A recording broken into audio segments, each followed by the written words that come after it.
ദൈവത്തിൻ്റെ ശബ്ദമായി വന്നെന്നെ വിഡ്ഢിയാക്കിയ അയാളെ തേടി ഞാൻ അയാളുടെ അച്ഛനും അമ്മയും എന്ന് അവകാശപ്പെട്ടവർക്കൊപ്പം യാത്ര തിരിച്ചു. ഞാനും അച്ഛനും അമ്മയും പിന്നെ ഒരു ഡ്രൈവറും അടങ്ങുന്ന ആൾക്കാരായിരുന്നു ആ കാറിലുണ്ടായിരുന്നത്. അധികം വൈകാതെ ആ കാർ ഒരു വലിയ വീടിൻ്റെ എന്ന് പറയാൻ പറ്റാത്ത എന്നാൽ ചെറുതല്ലാത്ത ഒരു വീടിൻ്റെ കോമ്പൗണ്ടിനുള്ളിലേക്ക് കയറി. എൻ്റെ മനസ്സിൽ പെരുമ്പറ കിട്ടുന്ന പോലത്തെ ഒരു സമയമായിരുന്നു. ഒന്ന്, എൻ്റെ ദേഷ്യവും സങ്കടവും ഞാൻ വഞ്ചിക്കപ്പെട്ടു എന്നുള്ള തോന്നലും ഒരു സൈഡിലും, അതേപോലെ തന്നെ ഞങ്ങൾ കണ്ട സ്വപ്നങ്ങളും ശബ്ദത്തിലൂടെ പങ്കുവച്ച ആഗ്രഹങ്ങളും ഭാവിയെക്കുറിച്ചുള്ള പ്രതീക്ഷകളുമൊക്കെ ഒരേ സമയം ഒരു പളുങ്ക് പാത്രം പോലെ ചെന്ന ശബ്ദത്തോടുകൂടി പൊട്ടിച്ചിതറുന്നത് ഞാൻ കേട്ടു. അങ്ങനെ ആ കാറ് അവിടേക്ക് എത്തി. ഞങ്ങൾ ആ കാറിൽ നിന്ന് ഇറങ്ങി. അയാളെ കാണണമെന്നല്ലാതെ അയാൾ ജീവിക്കുന്ന ആ വീടിൻ്റെ ഉള്ളിലേക്ക് കയറണമെന്ന് എനിക്ക് ആഗ്രഹമുണ്ടായില്ല. അതുകൊണ്ട് തന്നെ ഞാൻ പുറത്ത് തന്നെ നിന്നു. അമ്മ പറഞ്ഞു, എന്താ മോളെ അവിടെ തന്നെ നിൽക്കുന്നത്, കയറി വരൂ, ഇവിടെ വരെ വന്നതല്ലേ എന്ന് പറഞ്ഞു. മനസ്സില്ലാ മനസ്സോടെ ഞാൻ ആ വീട്ടിലേക്ക് കയറി.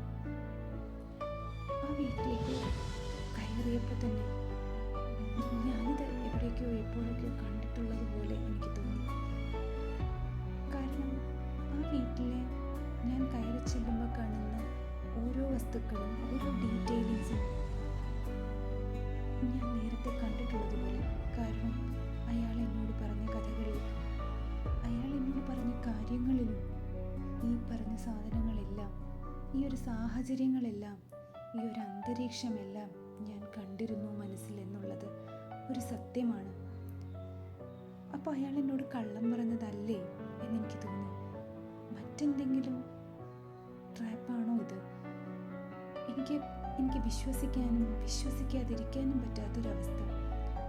ഞാൻ അവിടെ എല്ലാം ഇങ്ങനെ ചുറ്റി നോക്കുന്നത് കണ്ട് ആ അമ്മ പറഞ്ഞു, മോളിരിക്കൂ, ഞാനിപ്പോൾ വരാമെന്ന്. എൻ്റെ അഭിമുഖമായി ആ അച്ഛന് വരുന്നു. അമ്മ അകത്തേക്ക് പോയി. ഞാൻ അപ്പോഴും അവിടെ ഇരുന്ന് ചുറ്റും നോക്കുകയായിരുന്നു. അവിടെ ഇരിക്കുന്ന ഒരു ഫ്ലവർ വൈസ് പോലും, അതിലിരിക്കുന്ന ഒരു പൂവ് പോലും എനിക്ക് പരിചിതമാണെന്നുള്ളതാണ് സത്യം. എന്താണ് എൻ്റെ ജീവിതത്തിന് സംഭവിച്ചുകൊണ്ടിരിക്കുന്നത്, എന്താണ് എൻ്റെ മനസ്സിനും ശരീരത്തിനും സംഭവിച്ചുകൊണ്ടിരിക്കുന്നത് എന്നായി പിന്നെ എൻ്റെ ചിന്ത.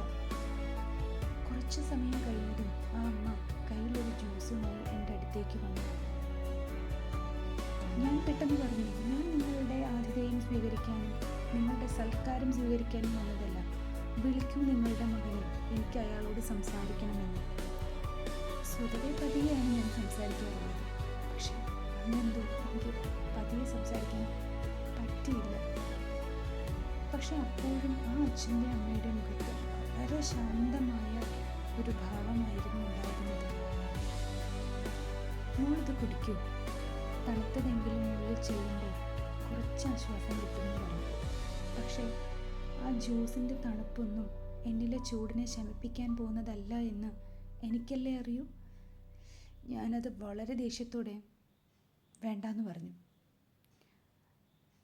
ആ ജ്യൂസിൻ പാത്രം അവിടെ വെച്ചിട്ട്, ആ ട്രേ അവിടെ വെച്ചിട്ട് ആ അമ്മ പറഞ്ഞു, ഇനിയൊന്നും സംസാരിക്കണ്ട, വരൂ, നമുക്ക് അവൻ്റെ അടുത്തേക്ക് പോകാം. എൻ്റെ ദേഷ്യം പിന്നെയും ഇരട്ടിച്ചു. അയാൾ ഇരിക്കുന്നിടത്ത് ചെന്ന് കാണാൻ അയാൾ എന്താ രാജാവാണോ? സിംഹാസനത്തിൽ ആരൂഢനായിരിക്കുന്നത് കണ്ട് കണ്ണ് നിറച്ച് കണ്ട് സന്തോഷിക്കാനല്ല ഞാൻ വന്നത് എന്നൊക്കെ വേർഡ്സൊക്കെ റിപ്പീറ്റ് ചെയ്തെന്ന വണ്ണം സെൻറ്റൻസുകളുടെ അലൈൻസ് ഒന്നും നോക്കാതെ ഞാനങ്ങ് പറഞ്ഞു. പക്ഷേ ആ അമ്മ അപ്പോഴും ചെറുപുഞ്ചിരിയോട് പറഞ്ഞു, വാ മോളെ.